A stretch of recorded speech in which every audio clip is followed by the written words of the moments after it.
Thomas's friends were excited. He was taking them to the warehouse.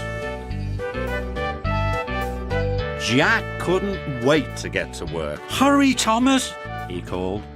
"I'm going as fast as driver allows," chuffed Thomas. "Don't mind Jack," called Alfie. "He's always in a hurry." Soon Thomas had delivered Jack and Alfie to the warehouse. Miss Jenny warned the machines about the very busy site. "So you must be careful," she said. "Anyone causing an accident will be sent back to the yard immediately," added the foreman. Ned was worried.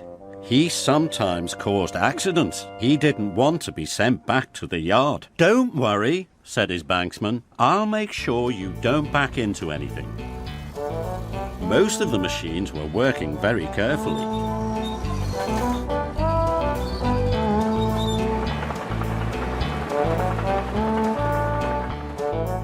Ned's banksman guided him around corners and through the stacks of bricks. "Oh boy," said Ned proudly. He was having fun.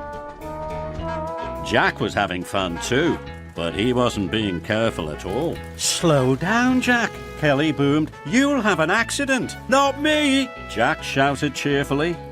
Thomas could see Jack was being careless. He hoped his friend wouldn't get into trouble. But Jack did get into trouble. He backed into a stack of roofing slate and smashed it into tiny pieces. "Blistering buckets," said Jack. He looked around. No one had seen him break the slate, not even his banksman. Jack knew he had been naughty, but he didn't want to be sent back to the yard. So he filled his bucket full of gravel and drove away. Ned didn't see the broken slate and rolled right over it. "Ned," cried his banksman, "you've knocked over the slate." "I didn't do it," protested Ned. "It wasn't me." But there was nothing Ned could do. It was an accident. His banksman would have to call Miss Jenny. "It's not fair," grumbled Ned. Alfie pulled up just as Jack saw Ned driving slowly away. "Where's Ned going?" asked Jack. "He knocked over some roofing slate," said Alfie. "Thomas is taking him back to the yard." Ned was in trouble. Jack knew it was all his fault. What should he do? Alfie could see Jack was upset. "What's wrong?" he asked.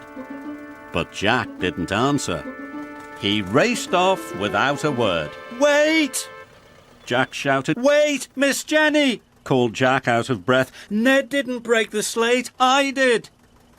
And Jack told her what he had done. Miss Jenny was cross. "It was brave of you to own up," she said, "but what am I to do with you?" "Send me back to the yard," said Jack sadly. And so she did. As Jack was being loaded onto Thomas's low loader, he called to Ned. "I'm sorry you got blamed for my accident. I should have owned up earlier." "That's all right," said Ned. "But I'm glad it wasn't me. It wasn't me. It wasn't me," sang Ned as he steamed back to work. "Good for you, Jack," Thomas called.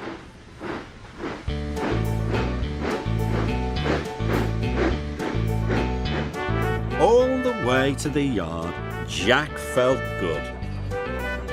Deep down in his pistons, he knew he'd done the right thing.